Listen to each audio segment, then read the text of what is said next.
Hello everybody, this is Vamshi sir and today we will be studying for the factors about resistance and resistance. ठीक है, तो सबसे पहले मैं ये बता दूं कि रेजिस्टेंस क्या होता है, राइट? अगर रेजिस्टेंस के बारे में मैं बात करूं तो it's a force, kind of force आप बोल सकते हो, which acts against the motion of electrons. Electrons के मोशंस के ऑपोजिट डायरेक्शन में जो फोर्स आपका लगता है उसको हम बोलते हैं रेजिस्टेंस. ठीक है, अगर मैं एक कंडक्टर ले लूं, ओके, लाइक दिस, ये मान लीजिए एक कंडक्टर है और इसमें फ्लो ऑफ इलेक्ट्रॉन्स मान लीजिए ऐसा है, ऐसा, इन दिस डायरेक्शन. ठीक है, तो समझ लीजिए कि आपका इस डायरेक्शन में रेजिस्टेंस होगा. ओके, तो ये क्या करेगा, इलेक्ट्रॉन्स के फ्लो को वो रोकेगा, कोशिश करेगा. जैसे कोई बहुत स्पीड से अगर कोई गाड़ी चलाता है तो क्या करते हैं, हम स्पीड ब्रेकर लगा देते हैं, रुक जाता है. तो एक kind of speed breaker force है रेजिस्टेंस. ठीक है, और रेजिस्टेंस आया कहां से, ओम्स लॉ से. ठीक है, ओम्स लॉ क्या होता है, Ohm's law states that the potential difference which is applied across any conductor is directly proportional to the amount of current flowing through the circuit. So V is directly proportional to I, proportionality symbol hata, and V is equal to IR, where R is equal to resistance, जिसका unit होता है ohms. ऐसा. Okay, तो ये होता है resistance. ठीक है, अब हम आते हैं कि ऐसे क्या क्या फैक्टर्स हैं जो मदद करते हैं रेजिस्टेंस को. What are the factors which affect resistance? ठीक है, तो अगर मैं फैक्टर्स की बात करूं,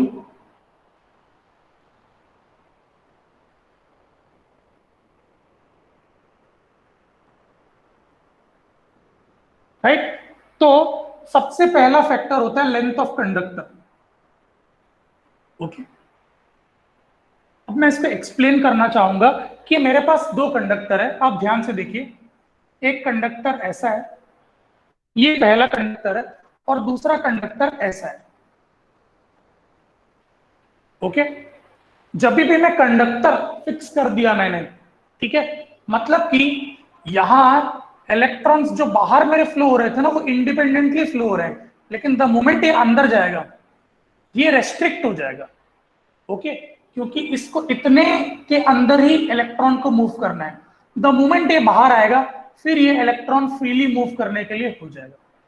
लेकिन अगर आप एक दूसरा एक कंडक्टर लोगे जिसका लेंथ लंबा है, तो ये जो रेस्ट्रिक्टेड पोर्शन है, ओके, उसका साइज बढ़ गया, रेस्ट्रिक्शन बढ़ गया. मूवमेंट ऑफ इलेक्ट्रॉन में अगर आपका अगर रेस्ट्रिक्शंस बढ़ जाता है तो आप समझ लीजिए कहीं ना कहीं रेजिस्टेंस आपका बढ़ गया, क्योंकि रेजिस्टेंस कौन सा फोर्स है, अपोजिंग फोर्स है.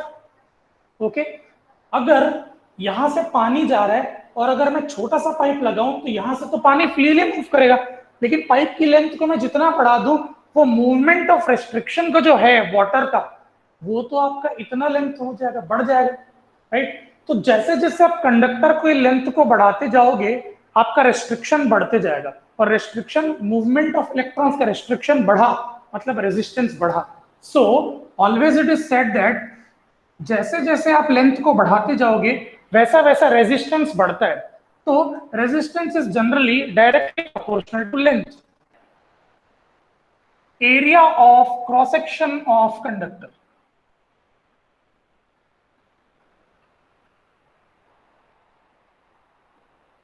ओके, अब अगेन मैं दो एग्जांपल लेना चाहूंगा. एक कंडक्टर मेरा ऐसा है, ओके, और दूसरा कंडक्टर, उसका लेंथ सेम है ना, लेंथ विल बी सेम, पर एरिया बढ़ जाएगा. देखो, मैं दोनों का, this is of length L and this is also of length L, right. अब आप इलेक्ट्रॉन के मूवमेंट को अगर देखोगे तो इलेक्ट्रॉन यहां पे आके, इलेक्ट्रॉन जब ऐसा मूव कर रहा है तो इलेक्ट्रॉन रिस्ट्रिक्ट हो गया, इलेक्ट्रॉन सिर्फ इतनी जगह पे मूव कर सकता है. लेकिन जब इलेक्ट्रॉन यहां आएगा तो इलेक्ट्रॉन यहां पे देखो मूव करने का स्पेस बढ़ गया. Electron can move in free space, that means it has more space in than the first case.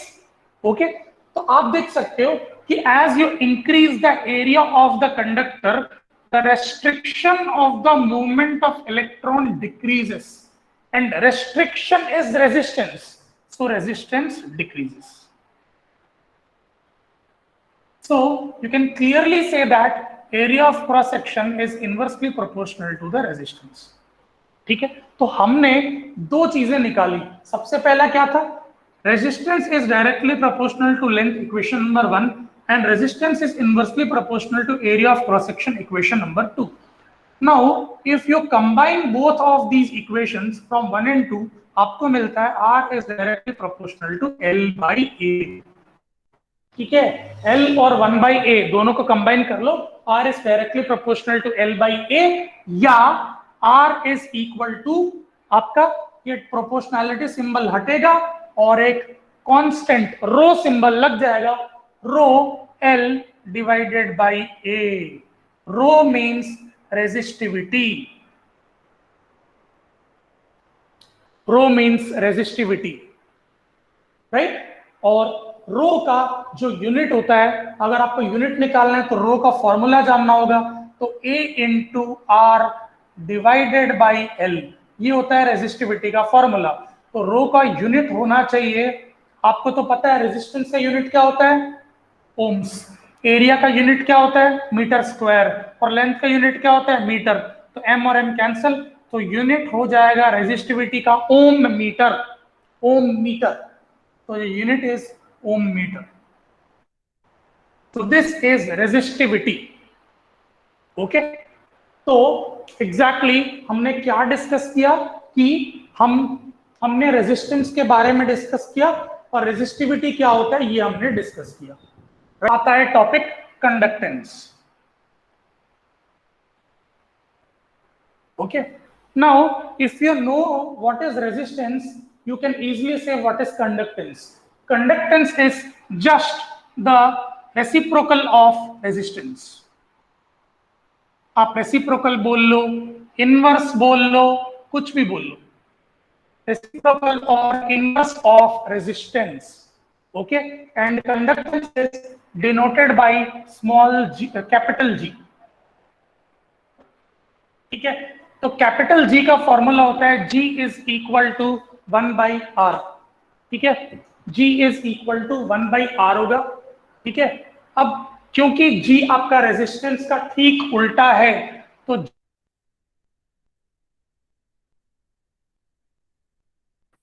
Ohm inverse, या इसको अपन MHO भी बोलते हैं, ओम का ठीक उल्टा, मो.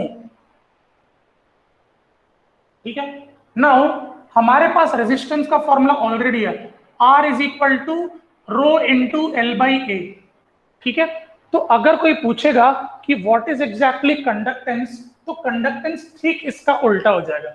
आप जब इसको रेसिप्रोकेट करोगे, रेसिप्रोकेटिंग, जब आप इसको रेसिप्रोकेट करोगे तो क्या मिलेगा, 1 by R is equal to A by rho L. ठीक है, and what is 1 by R, 1 by R is G upon rho L. ये होता है कंडक्टेंस का फॉर्मूला. Conductance is equal to area of conductor divided by resistivity of conductor into length. Okay, और आपका जो कंडक्टेंस का यूनिट होगा, ठीक है, वो मैंने ऑलरेडी बता दिया, दैट इज ओम इनवर्स. ठीक है, तो ये आपका फॉर्मूला होता है. ठीक है, so this is conductance actually, A by rho into L. Okay, तो अब आता है कंडक्टेंस के बाद कंडक्टिविटी.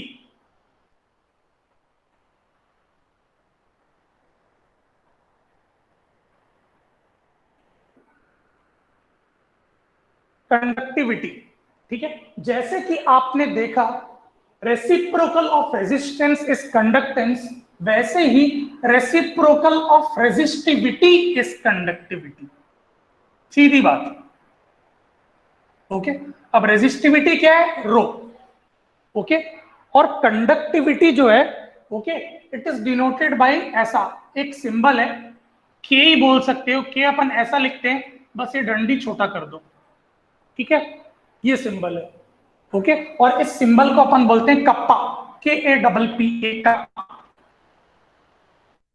ओके, तो conductivity is equal to 1/ρ। Okay, अब रो जिसका यूनिट ऑलरेडी हमने पढ़ा है, यूनिट ऑफ रो क्या था आपका? ओम मीटर था। तो उस हिसाब से अगर इसका यूनिट ऑफ कप्पा अगर हम देखें तो वो होना चाहिए ओम इनवर्स मीटर इनवर्स, क्योंकि ठीक रेसिप्रोकल है तो इसका यूनिट उल्टा हो जाएगा, that is ohm inverse metre inverse. ये हो जाता है आपका रेजिस्टिविटी। अब अगर मैं फॉर्मूले की बात करूं, ठीक है, तो कंडक्टिविटी, ओके, आप देख लो इस पर्टिकुलर क्वेश्चन में आपको rho G is equal to A/ρ × L है। क्या मैं इसको ऐसा लिख सकता हूं A/L into 1/ρ? And what is 1/ρ? 1/ρ आपका कप्पा है, ठीक है। ओके, तो स्ट्रेट अवे अगर देखा जाए तो आपका फॉर्मूला, कंडक्टेंस का फॉर्मूला है कप्पा इंटू A/L, या आपको कंडक्टिविटी का फॉर्मूला चाहिए तो इज इक्वल टू GL/A।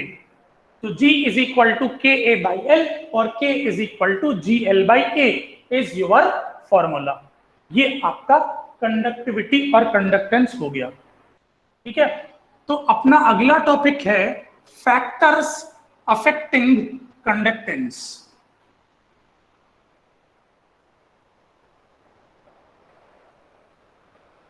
ठीक है, आते हैं सबसे पहला factor.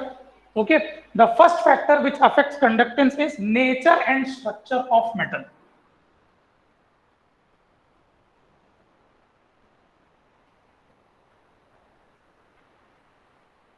Nature and structure of metal, yes exactly. भाई आपका मेटल कितना कंडक्टिव है ये तो कंप्लीटली डिपेंड करेगा, बिल्कुल, कि आप कौन सा मेटल ले रहे हो। ओके, आप गोल्ड ले रहे हो और आप बोल रहे हो कि यार इसमें कंडक्टिविटी नहीं है या कंडक्टेंस नहीं है, ये तो गलत है ना। Gold is a bad conductor, ठीक है, लेकिन आप ऐसा कोई कंडक्टर लो जो कि गुड कंडक्टर ऑफ इलेक्ट्रिसिटी है, तो डेफिनेट सी बात है कि वो पर्टिकुलर मेटल आप ऐसा लो कि वो कंडक्ट करे, जैसे आयरन हो गया। ओके, अब आप आयरन अगर लोगे तो आयरन का जो कंडक्टेंस है G, that is very high, right, but if you take gold it will have no conductance, या शायद नो कंडक्टेंस बोल सकते हो आप। ओके, तो कहीं ना कहीं आपका नेचर ऑफ मेटल पे तो डिपेंड करेगा कि आपका नेचर कैसा मेटल का है, ठीक है। तो ये याद रखना, तो जितना आप एक ऐसा मेटल लोगे जो कि इलेक्ट्रिसिटी, फ्लो ऑफ इलेक्ट्रॉन्स को इजीली कर सके, ओके, जो अलाउ कर सके flow of electrons, if you are taking that kind of metal which is allowing flow of electrons, definitely the conductance will be high. Okay, or if there is less flow of electrons or no flow of electrons, definitely the conductance will be low. Okay, now let's take the next factor, that is valence electrons. Okay, valence electrons क्या होते हैं आपके? जो आपके outer most electrons होते हैं, okay, outer most, या आप बोल सकते हो electrons which are present in outer most shell are called as valence electrons. Okay, तो भाई सीधी बात है कि आपके वैलेंस इलेक्ट्रॉन्स जितने ज्यादा होंगे उतना आपका कंडक्टेंस बढ़ेगा। यार सही बात है, इलेक्ट्रॉन्स ही तो एक जरिया है, they are only responsible for the flow of electricity, so they will be allowing, या जितने ज्यादा आपके इलेक्ट्रॉन्स होंगे उतना ज्यादा कंडक्टेंस होगा। तो वैलेंस इलेक्ट्रॉन्स जितने ज्यादा, ऑब्वियस सी बात है कंडक्टिविटी उतनी ज्यादा रहेगी, because electrons are only responsible for the flow of current, ठीक है। तो जितने ज्यादा आपके नंबर ऑफ इलेक्ट्रॉन्स होंगे वैलेंस शेल में उतना ज्यादा आपका कंडक्टेंस होगा, ठीक है। और तीसरा होता है temperature.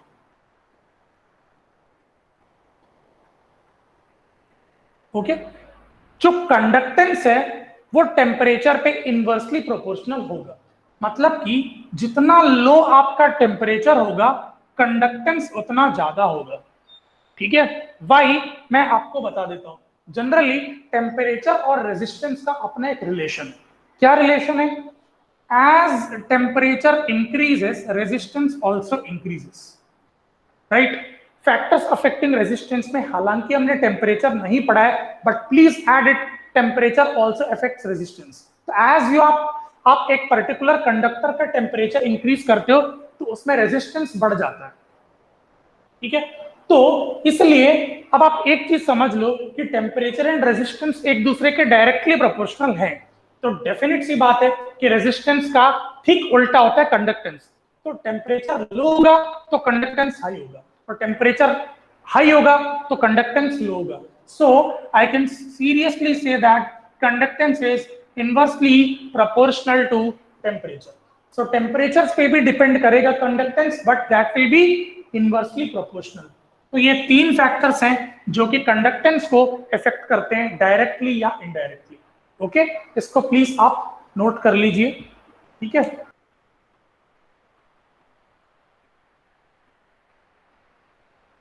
Okay, now we will see ऐसे क्या क्या फैक्टर्स हैं जो इलेक्ट्रिकल कंडक्टिविटी को इफेक्ट करते हैं। ओके, उनमें से सबसे पहला है एज यूजुअल, जैसा हमने बोला था, nature of electrolyte and solvent. बिल्कुल,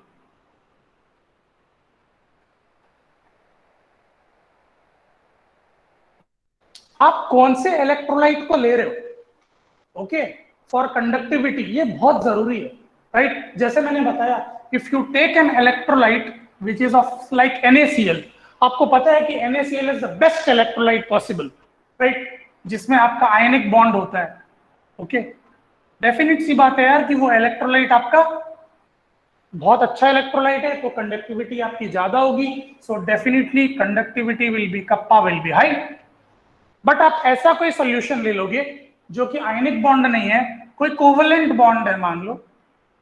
ओके, अब कोवेलेंट बॉन्ड मतलब इलेक्ट्रॉन्स ट्रांसफर हुए नहीं, इलेक्ट्रॉन्स शेयर हो रहे हैं। तो इलेक्ट्रॉन्स अगर शेयर हुए, इलेक्ट्रोलाइट आपका वीक इलेक्ट्रोलाइट है, ठीक है, या सॉल्वेंट आपका प्रॉपरली कोवेलेंट बॉन्ड वाला सोल्यूशन है, या आप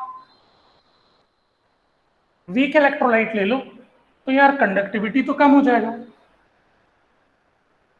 ठीक है, तो सबसे पहला क्या है? Nature of electrolyte and solvent. ठीक है, दूसरा है साइज ऑफ आयंस प्रोड्यूस्ड। बिल्कुल, आप जब इलेक्ट्रोलाइट का जब कोई भी आप कंडक्टिविटी कर रहे होते हो, ठीक है, तो आप एक चीज देखो कि आयंस प्रोड्यूस होते हैं कैथोड और एनोड में। ठीक है, तो आपको ये देखना है कि आयंस का साइज क्या है। ठीक है, क्योंकि जितना ज्यादा आयन का आपका साइज होगा उतना ज्यादा आपका कंडक्टिविटी होगा। So conductivity will be always proportional to the size of ions, right. तो आपका जो कंडक्टिविटी है वो साइज ऑफ आयंस पे डायरेक्टली प्रोपोर्शनल होगा। ओके, अब जैसे कि हाइड्रोजन आयन है, बहुत छोटा है, लेकिन अगर मैं सोडियम आयन लूं तो सोडियम आयन बड़ा है। तो डेफिनेट सी बात है कि अगर हाइड्रोजन आयन और सोडियम आयन को अगर मैं कंपेयर करूं तो सोडियम आयन का जो साइज है वो बड़ा है। ओके, तो डेफिनेट सी बात है कि इसकी कंडक्टिविटी ज्यादा होगी और इसकी कंडक्टिविटी कम होगी। ठीक है, अब तीसरा आता है विस्कोसिटी ऑफ द सॉल्वेंट।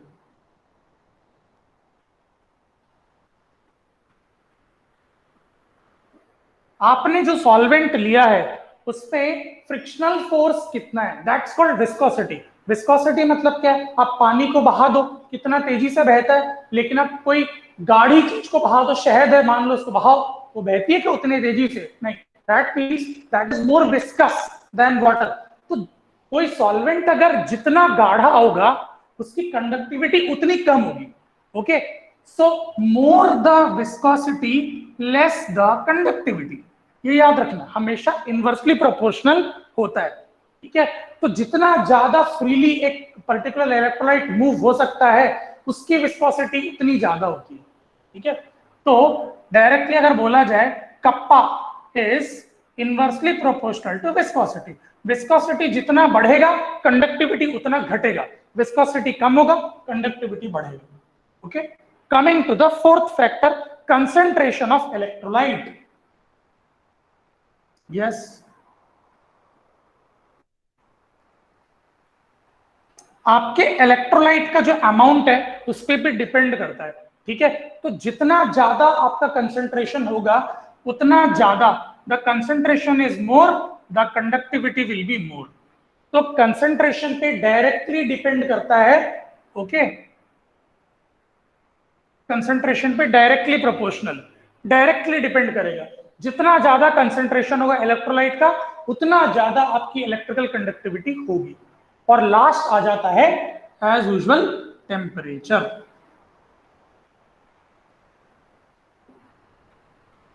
ठीक है, टेम्परेचर। और टेम्परेचर स्ट्रिक्टली है, जितना आपका टेम्परेचर बढ़ेगा उतना आपका कंडक्टिविटी बढ़ेगा, ओके। क्योंकि कंडक्टेंस हमारा इनवर्सली प्रोपोर्शनल था तो कंडक्टिविटी डायरेक्टली प्रोपोर्शनल हो जाएगा, राइट। तो जैसा जैसा आपका टेम्परेचर बढ़ता है कंडक्टिविटी बढ़ती है हमेशा, क्योंकि इलेक्ट्रॉन्स का मूवमेंट फ्री हो जाता है जैसे जैसे आप टेम्परेचर बढ़ाते हो। तो इलेक्ट्रॉन्स का मूवमेंट फ्री, तो याद रख लेना आपका रेजिस्टेंस घटेगा, रेजिस्टेंस घटा तो कंडक्टिविटी बढ़ जाएगी, ठीक है। तो these are the 5 factors which affects electrical conductivity also, ठीक।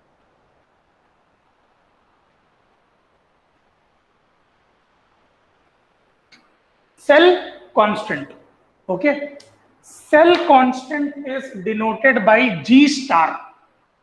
जी मतलब होता है कंडक्टेंस, और जी में अगर आप स्टार लगा दो तो सेल कांस्टेंट। और सेल कांस्टेंट का सिंपल डेफिनेशन है ratio of length of conductor to the area of cross section of conductor. मतलब कि आपको लेंथ और एरिया दोनों पता है, तो लेंथ और एरिया को आप डिवाइडेड बाय कर दो, ratio of length of conductor and area of cross section of conductor आप डिवाइडेड बाय करोगे तो आपको सेल कांस्टेंट जी की वैल्यू, जी स्टार की वैल्यू मिल जाएगी, ठीक है। अब आप याद करो कि L बाई ए आपका कौन से फॉर्मूला में आता है। अब R is equal to rho L by A आता है, तो आप इसको R is equal to rho into G star लिख सकते हो, ये याद रखना, ठीक है। ये उस हिसाब से अगर देखा जाए, ओके, तो जी, अगर मैं कंडक्टेंस की बात करूं तो कंडक्टेंस का फॉर्मूला क्या हो गया, rho by resistivity, resistance by resistivity, ये आपका जी स्टार का फॉर्मूला हो गया, ठीक है, आर बाई रो, ओके। अब देखिए ध्यान से, okay, G star is equal to, अब अगर मैं इसको ध्यान से एकदम आराम से अगर देखूं तो आर को क्या मैं लिख सकता हूं 1 बाई जी, ओके, क्योंकि resistance is equal to 1 by conductance होगा, ओके। और रेजिस्टिविटी को क्या मैं लिख सकता हूं 1 बाई कप्पा, क्योंकि रेजिस्टिविटी और कंडक्टिविटी भी एक दूसरे का उल्टा है। तो अब इसको जब सॉल्व करेंगे तो ये जो कप्पा है वो ऊपर चले जाएगा and G star will be equal to K by G. तो हमारा जो सेल कांस्टेंट का फॉर्मूला है वो कुल मिला के एल बाई ए है, लेकिन ये कहां कहां आ रहा है आपको ये ध्यान में रखना है, कहां कहां आ रहा है, ठीक है। यहां बाजू में लिख देता हूं, so G star is equal to kappa by G, right, that is R is equal to rho into L by A, तो रो इंटू जी स्टार, ये पहला फॉर्मूला आ गया सेल कांस्टेंट का, ओके। उसके बाद मैंने क्या किया, रो को नीचे लेके आया, तो G star is equal to resistance by resistivity, resistance और रेजिस्टिविटी के रेशियो को भी सेल कांस्टेंट बोलते हैं। अब आर को 1 बाई कंडक्टेंस ले लिया और रेजिस्टिविटी को 1 बाई कंडक्टिविटी लिया और इसको सॉल्व किया तो मुझे जी स्टार की वैल्यू मिल गई, that is kappa by G, okay. तो अगर आपको न्यूमेरिकल आता है तो आप कैसे निकाल सकते हो ये आपको पता चल गया होगा। तो आज हमने कंप्लीटली थियरी पढ़ा है, ओके। हम नेक्स्ट क्लास में न्यूमेरिकल्स पढ़ेंगे, इसके बेसिस पे कंप्लीट न्यूमेरिकल्स पढ़ेंगे, ठीक है। तो आज जो भी मैंने पढ़ाया प्लीज याद रखिए, ये डेरिवेशंस भी और ये फॉर्मूलाज भी, सो दैट हम जब नेक्स्ट क्लास में न्यूमेरिकल्स करेंगे तो बहुत आसानी से आपको दिक्कत नहीं होगा, ठीक है। दैट्स इट फॉर टुडे, आज के लिए इतना ही।